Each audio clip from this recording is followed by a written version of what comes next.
আসসালামু আলাইকুম রহমতুল্লাহ। দিনী ইসলাম নলেজ চ্যানেলে আপনাদের স্বাগতম।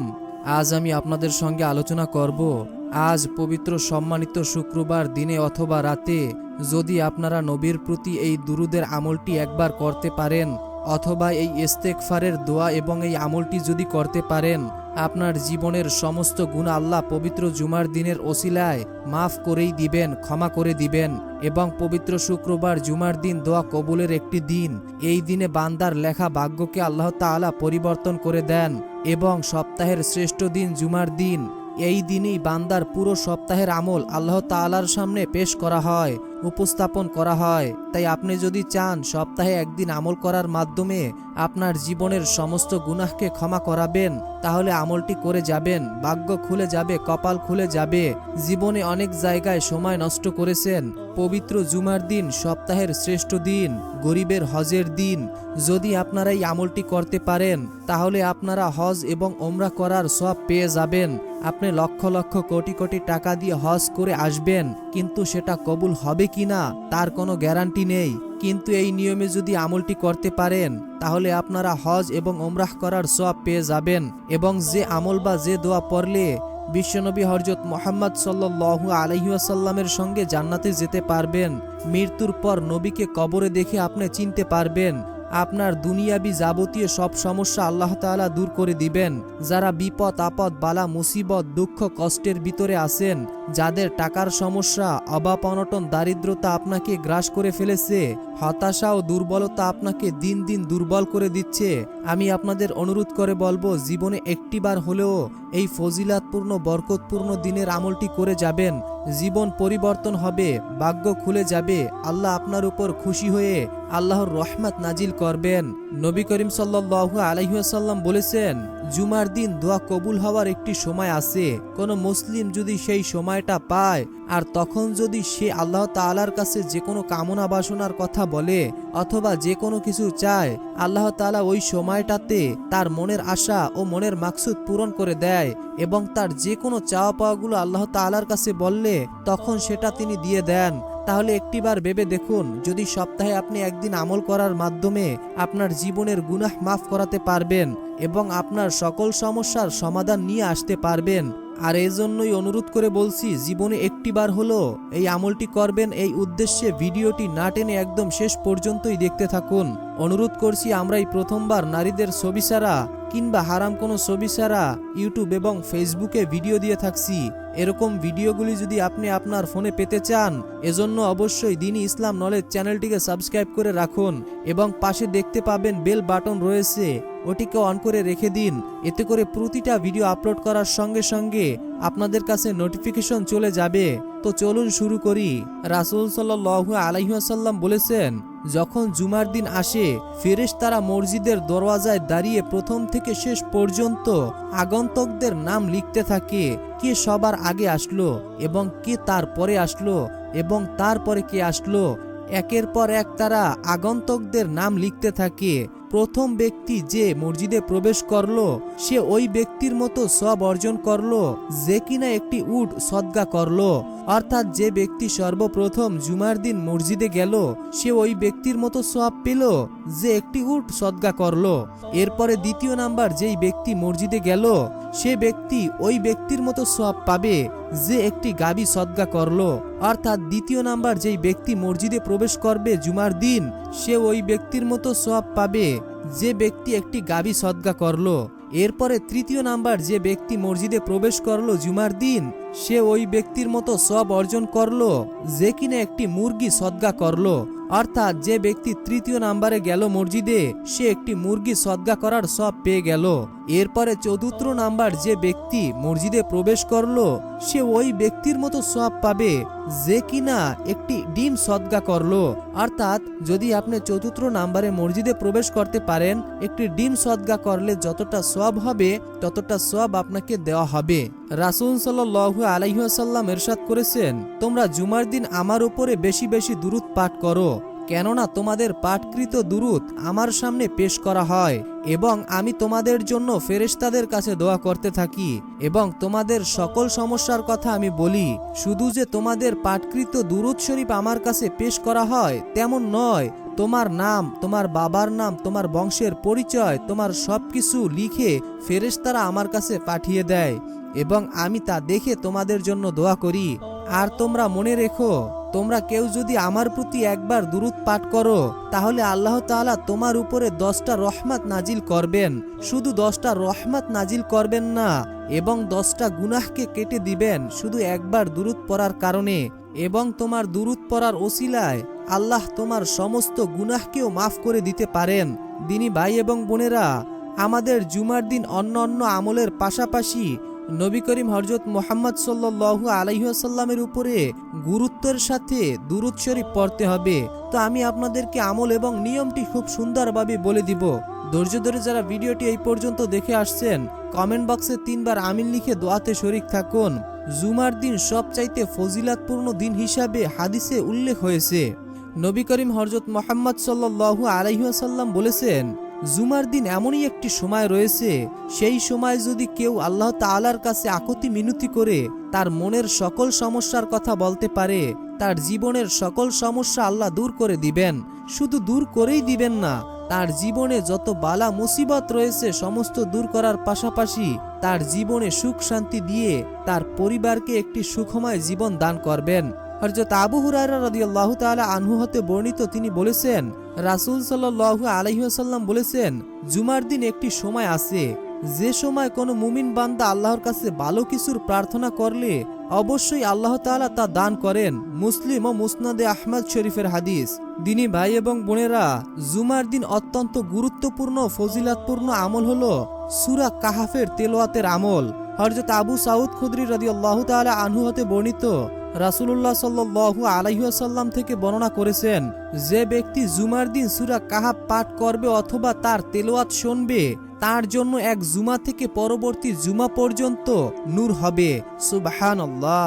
অর্থাৎ যদি আপনি সূরা কাহাফ এই জুমার দিনে শুনতে পারেন অথবা তার তেলাওয়াত করতে পারেন, তাহলে আল্লাহ তাআলা এক জুমা থেকে পরবর্তী জুমা পর্যন্ত নূর হয়ে যাবে। হযরত আলী রাদিয়াল্লাহু তাআলা আনহু হতে বর্ণিত, তিনি বর্ণনা করেন, রাসূল সাল্লাল্লাহু আলাইহি ওয়াসাল্লাম বলেছেন, যে ব্যক্তি জুমার দিন সূরা কাহাফের তেলাওয়াত শুনবে এবং তার তেলাওয়াত করবে, সে 8 দিন পর্যন্ত সকল প্রকার ফিতনা থেকে মুক্তি থাকবে। যদি দাজ্জাল বের হয়ে যায় তবে সে দাজ্জালের ফিতনা থেকেও মুক্তি থাকবে। সুবহানাল্লাহ। অর্থাৎ যদি আপনি সূরা কাহাফের তেলাওয়াত করতে পারেন তাহলে অবশ্যই করবেন, আর যদি আপনি সূরা কাহাফের তেলাওয়াত না করতে পারেন তাহলে অবশ্যই আজকে আমি আপনাদেরকে সূরা কাহাফ শোনাবো, সেটি শুনে যাবেন। দেখুন দিনী ভাই এবং বোনেরা, যেখানে নবীজি সাল্লাল্লাহু আলাইহি ওয়াসাল্লাম বলেছেন, যে ব্যক্তি সূরা কাহাফ তেলাওয়াত করবে এবং তার তেলাওয়াত শুনবে, অর্থাৎ যদি আপনি তেলাওয়াত করতে পারেন তাহলে তো অবশ্যই করবেন, আর যদি আপনি তেলাওয়াত না করতে পারেন তাহলে অবশ্যই আপনারা তেলাওয়াত শুনবেন। আপনারা সবাই জানেন যে পবিত্র কোরআন তেলাওয়াত করলে যেমন সওয়াব পাওয়া যায় এবং তার তেলাওয়াত শ্রবণ করলে তেমনই সওয়াব পাওয়া যায়। তাই আপনারা যদি এই তেলাওয়াতটি শুনতে পারেন তাহলে কিন্তু আপনারা 8 দিন পর্যন্ত, অর্থাৎ আজকে শুক্রবার থেকে আগামী শুক্রবার পর্যন্ত আপনি সকল ফিতনা থেকে মুক্তি থাকবেন। মানে বিপদ আপদ বালা মুসিবত দুঃখ কষ্ট এবং পেরেশানি সকল কিছু থেকে আল্লাহ তাআলা আপনাদেরকে হেফাজত করবেন। শুধু যে আপনাদের বিপদ আপদ বালা মুসিবতই দূর হবে এটা নয়, অন্য রেওয়ায়েতে আছে এক জুমা থেকে অপর জুমা পর্যন্ত তার সমস্ত গুনাহকে মাফ করে দেওয়া হয়। তবে উল্লেখযোগ্য গুনাহের দ্বারা সগীরা গুনাহকে উল্লেখ করা হয়েছে। অর্থাৎ দিনী ভাই এবং বোনেরা, আমরা হাঁটতে চলতে সগীরা গুনাহ অনেক বেশি করে থাকি, কারণ আলেম ওলামায়ে কেরামদের ঐক্য হচ্ছে যে কবিরা গুনাহ তওবা ছাড়া মাফ হয় না বা ক্ষমা হয় না। সেক্ষেত্রে আপনার সগীরা যত গুনাহ রয়েছে জীবনের সমস্ত গুনাহ আল্লাহ মাফ করে দিতে পারেন এই দুয়ার ওসিলায় এবং এই আমলের ওসিলায়। বিশেষ করে সূরা কাহাফের ফজিলত হচ্ছে অনেক বেশি। এই সূরা কাহাফের ফজিলত বলতে গেলে অনেক সময়ের দরকার। যে ব্যক্তি জুমার দিন সূরা কাহাফের তেলাওয়াত তার ঘরের ভিতরে জোরে জোরে বাজাবে, আল্লাহ রাব্বুল আলামিন সেই ঘর থেকে সকল প্রকার ক্ষতি সরিয়ে দেবেন। জিনের আচর, বদনজর, বিপদ আপদ বালা মুসিবত, কালো জাদু, যত প্রকার ক্ষতিকারক জিনিস রয়েছে, জাদু টোনা সব থেকে আল্লাহ তাআলা হেফাজত করবেন। এই সূরাটি যেই ঘরে শোনা হবে ওই ঘরে এই সূরাটির অলৌকিক ক্ষমতা দেখে তারা অবাক হতে বাধ্য হবে ইনশাআল্লাহ। তো সর্বপ্রথম আমরা সূরা কাহাফের তেলাওয়াতটি শুনবো। এরপরে আমরা দোয়া এবং আমলগুলো জানব এবং নিয়মটিও জানব। মহান আল্লাহর কাছে দোয়া করি, হে আল্লাহ, যে যেই উদ্দেশ্য নিয়ে, যে যেই মনে আশা আকাঙ্ক্ষা নিয়ে এই সূরাটি শুনছে বা শোনার উদ্দেশ্যে অধীর আগ্রহে বসে আছে, আপনি সকলের মনের আশা ও মনের মাকসুদ পূরণ করে দিন। অনেকেই গুনাহ মাফ করানোর উদ্দেশ্যে এই সূরা কাহাফের আমলটি করবে অথবা এর তেলাওয়াত শুনবে। আপনি সকলের গুনাহকে মাফ করে দিন। কবিরা সগীরা জানিত অজানিত ইচ্ছায় অনিচ্ছায় শিরকি বেদায়েতি যত প্রকার গুনাহ আছে আপনি সকল গুনাহকে ক্ষমা করে দিবেন। হে আল্লাহ, যেই ঘরে এই সূরাকে জোরে জোরে বাজাবে আপনি ওই ঘর থেকে শয়তান, জিন, বদনজর, বিপদ আপদ, বালা মুসিবত দূর করে দিবেন। এই সূরাটির আওয়াজ যত দূর পর্যন্ত যাবে তত দূর শয়তান থাকতে পারবে না ইনশাআল্লাহ। হে আল্লাহ, যারা অসুস্থ আপনি তাদেরকে এই সূরাটি শোনার ওসিলায় সুস্থতা দান করুন। যারা খুবই অভাব অনটন দারিদ্রতার ভিতর দিয়ে দিন কাটাচ্ছে, টাকা পয়সার সমস্যা, পরিবারের চিন্তা সবকিছু মিলিয়ে তারা অস্থির এবং পেরেশানি হয়ে গিয়েছে, আপনি সকলের সকল সমস্যা দূর করে দিন, আমিন। তো কমেন্ট বক্সে সকলেই আমিন লিখে উন্মুক্ত দোয়ায় শরীক থাকুন। তো চলুন সূরাটি শুনে এরপরে আমরা দোয়া ও আমল সম্পর্কে জানি। أعوذ بالله من الشيطان الرجيم. بسم الله الرحمن الرحيم. الرحمن علم القرآن خلق الإنسان علمه البيان. الشمس والقمر بحسبان والنجم والشجر يسجدان والسماء رفعها ووضع الميزان ألا تطغوا في الميزان وأقيموا الوزن بالقسط ولا تخسروا الميزان والأرض وضعها للأنام فيها فاكهة والنخل ذات الأكمام والحب ذو العصف والريحان فبأي آلاء ربكما تكذبان خلق الإنسان من صلصال كالفخار وخلق الجان من مارج من نار فبأي آلاء ربكما تكذبان رب المشرقين ورب المغربين فبأي آلاء ربكما تكذبان مرج البحرين يلتقيان بينهما برزخ لا يبغيان فبأي آلاء ربكما تكذبان يخرج منهما اللؤلؤ والمرجان فبأي آلاء ربكما تكذبان وله الجوار المنشآت في البحر كالأعلام فبأي آلاء ربكما تكذبان كل من عليها فان ويبقى وجه ربك ذو الجلال والإكرام فبأي آلاء ربكما تكذبان يسأله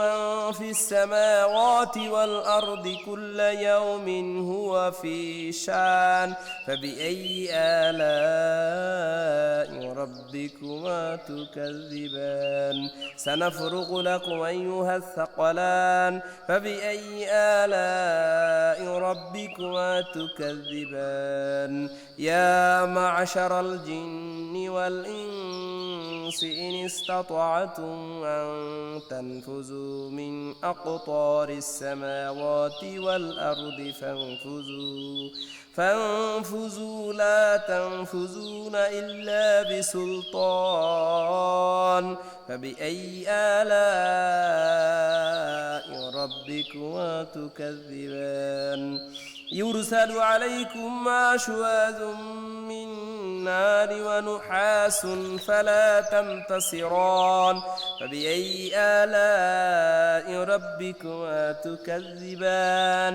فإذا انشقت السماء فكانت وردة كالدهان فبأي آلاء ربكما تكذبان فيومئذ لا يسأل عن ذنبه إنس ولا جان فبأي آلاء ربكما تكذبان يعرف المجرمون بسيماهم فيؤخذ بالنواصي والأقدام فبأي آلاء ربكما تكذبان هذه جهنم التي يكذب بها المجرمون يطوفون بينها وبين حميم آن فبأي آلاء ربكما تكذبان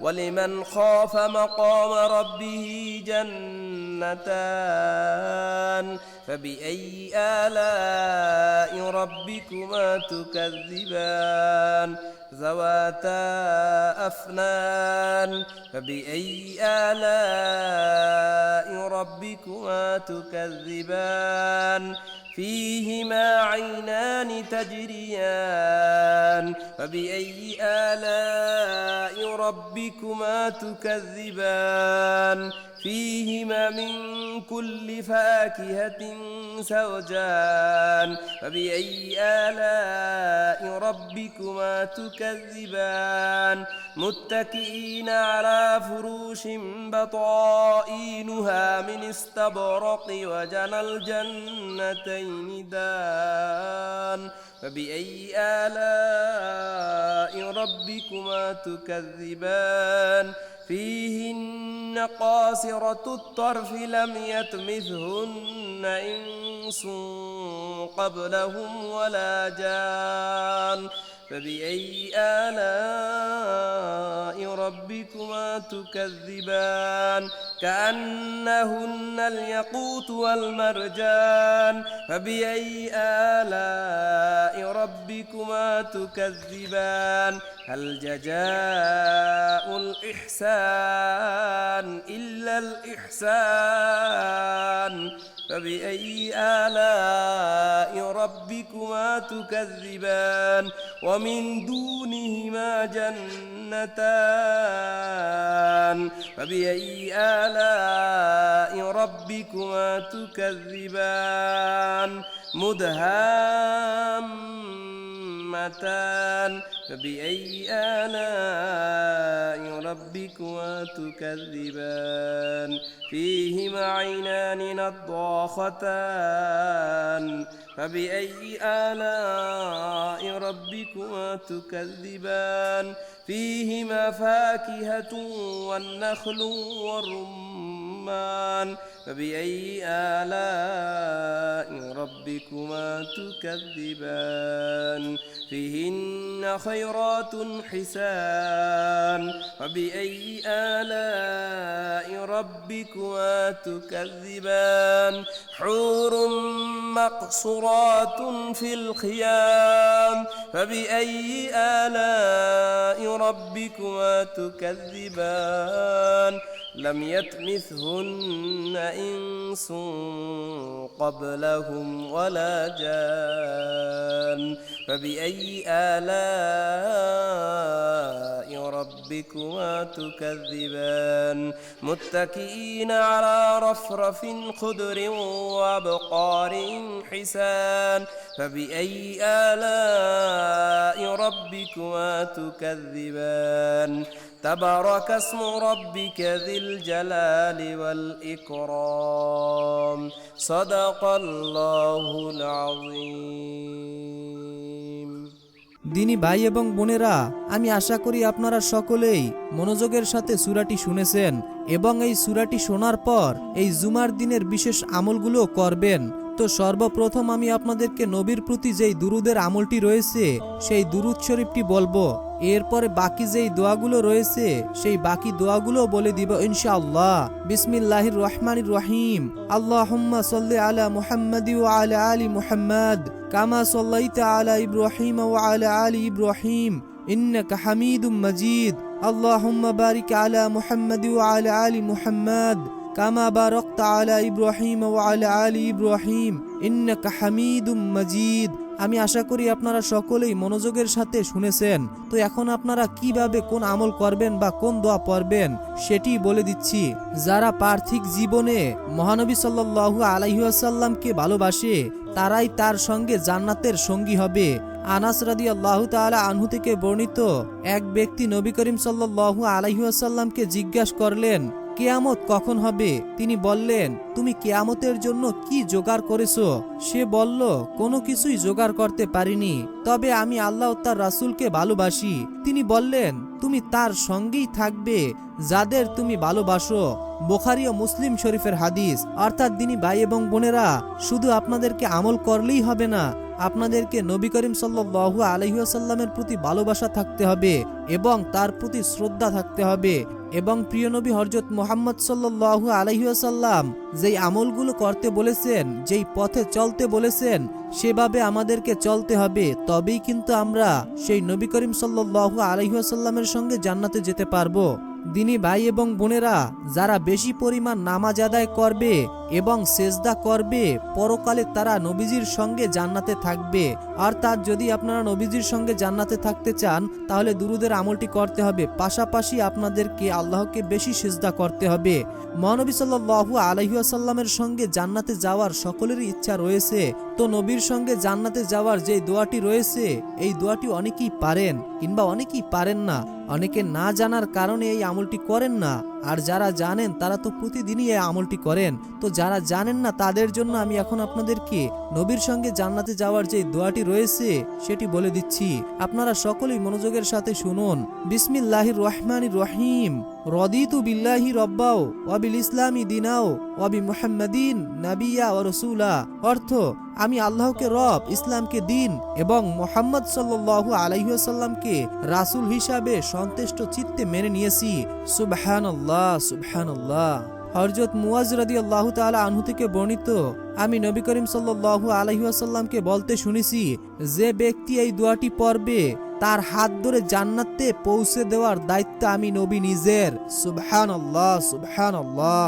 তো দিনী ভাই এবং বোনেরা, এখন আমি আপনাদেরকে এমনই একটি দোয়া বলে দিব, যে দোয়াটি পড়ার ওসিলায়, যে দোয়াটি পড়ার কারণে আল্লাহ রাব্বুল আলামিন আপনার মনের আশা অলৌকিকভাবে গায়েব থেকে পূরণ করে দিবেন ইনশাআল্লাহ।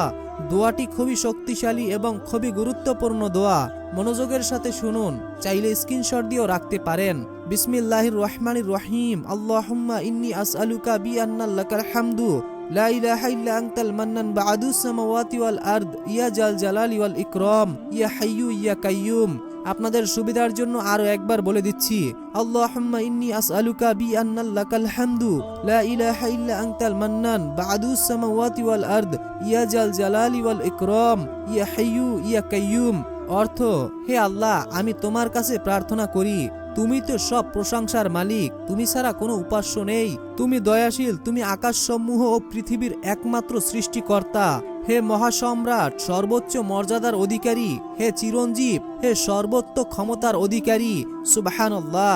নবী করিম সাল্লাল্লাহু আলাইহি ওয়াসাল্লাম বলেছেন, এই ইসমে আজমের দোয়ার আমলের বদৌলতে আল্লাহ যে কোনো ব্যক্তির যে কোনো কামনা বাসনা পূরণ করে দিবেন, যে কোনো দোয়াই কবুল হবে। ইসমে আজম মানে হচ্ছে দোয়া কবুলের হাতিয়ার। ইসমে আজম দিয়ে যে দোয়া করলে দোয়া কবুল হবেই হবে, এটার গ্যারান্টি এবং ওয়ারেন্টি নবী করিম সাল্লাল্লাহু আলাইহি ওয়াসাল্লাম স্বয়ং দিয়েছেন। সে বারবার বলেছেন, হে আমার উম্মতেরা, যদি তোমাদের দোয়াকে কবুল করাতে চাও এবং তোমরা যদি খুব দ্রুতই দোয়া কবুল করাতে চাও, তাহলে অবশ্যই এক নম্বরে আমার প্রতি বেশি বেশি দুরূদ পড়বে, আর দ্বিতীয় নাম্বার ইসমে আজমের মাধ্যমে আল্লাহর কাছে প্রার্থনা করবে। যে দোয়ার মাধ্যমে আল্লাহর কাছে ক্ষমা চাইলে তিনি তা ফিরিয়ে দিতেই জানেন না। তো দিনী ভাই এবং বোনেরা, এখন আমি আপনাদেরকে যেই দোয়াগুলো বলে দিব অবশ্যই মনোযোগের সাথে শুনবেন, কেননা এই দোয়াগুলো আপনারা যদি পড়েন আপনার জীবনের গুনাহ তো আল্লাহ মাফ করবেনই, গুনাহের সাথে সাথে সকল প্রকার বিপদ থেকে হেফাজত করবেন, সকল বালা মুসিবত দূর হয়ে যাবে ইনশাআল্লাহ। বিসমিল্লাহির রহমানির রহিম। রব্বি ইন্নী যালামতু নাফসি ফাগফিরলি, রব্বি ইন্নী যালামতু নাফসি ফাগফিরলি, রব্বানা তাকাব্বাল মিন্না ইন্নাকা আনতাস সামিউল আলিম ওয়া তুব আলাইনা ইন্নাকা আনতাত তাওয়াবুর রহিম। আমি আশা করি আপনারা মনোযোগের সাথে শুনেছেন। তো এখন আমি আপনাদেরকে নিয়মটি বলে দিচ্ছি। সর্বপ্রথম এই আমলটি করার জন্য আপনাদেরকে অজু করে নিতে হবে। এরপরে সর্বপ্রথম নবীজি সাল্লাল্লাহু আলাইহি ওয়াসাল্লামের উপরে দুরূদ শরীফ পড়ে নিতে হবে মাত্র 21 বার। মনে রাখবেন, আপনারা চাইলে 11 বার অথবা 7 বারও পড়তে পারেন, কিন্তু সবচাইতে ভালো হলো যে আপনারা 21 বার পড়বেন। 21 বার দুরূদ শরীফ পড়ার পর সর্বপ্রথম আপনাদেরকে যেই দোয়াগুলো আমি বলে দিলাম, সেই দোয়াগুলো আপনারা 7 বার অথবা 11 বার অথবা 21 বার, তবে সবচেয়ে ভালো হয় আপনারা 21 বার করে পড়বেন, এতে সবচাইতে ভালো হবে। 21 বার করে দোয়াগুলো পড়ার পর এরপরে আবারও শেষে আপনি দোয়াগুলো পড়ার শেষে দুরূদ শরীফ পড়বেন। আপনারা চাইলে 7 বার পড়তে পারেন, 11 বার পড়তে পারেন অথবা 21 বারও পড়তে পারেন। তো আপনাদের যার যার হাতে যেরকম সময় রয়েছে সেই সময় অনুযায়ী আপনারা আমলটি করবেন। এরপরে আপনারা মোনাজাতের মাধ্যমে আল্লাহর কাছে প্রার্থনা করবেন। সর্বপ্রথম মোনাজাতে আপনি আল্লাহর প্রশংসা করবেন এবং মাঝখানে আপনার চাওয়াগুলো আল্লাহর কাছে বলবেন। মোনাজাতের শেষে আল্লাহর প্রশংসা দিয়ে মোনাজাত শেষ করবেন। ইনশাআল্লাহ এভাবে দোয়া করলে আল্লাহ আপনার দোয়া ফিরিয়ে দিবেন না। সমস্ত গুনাহ, অভাব, অনটন ও দারিদ্রতা দূর হবে। পরিবার ও সংসারে সচ্ছলতা আসবে। আল্লাহ রাব্বুল আলামিন আমাদের সকলকে নেক আমল করার তৌফিক দান করুন, গুনাহ থেকে রক্ষা করুন এবং 5 ওয়াক্ত নামাজ আদায় করার তৌফিক দান করুন। আসসালামু আলাইকুম ওয়া রাহমাতুল্লাহ।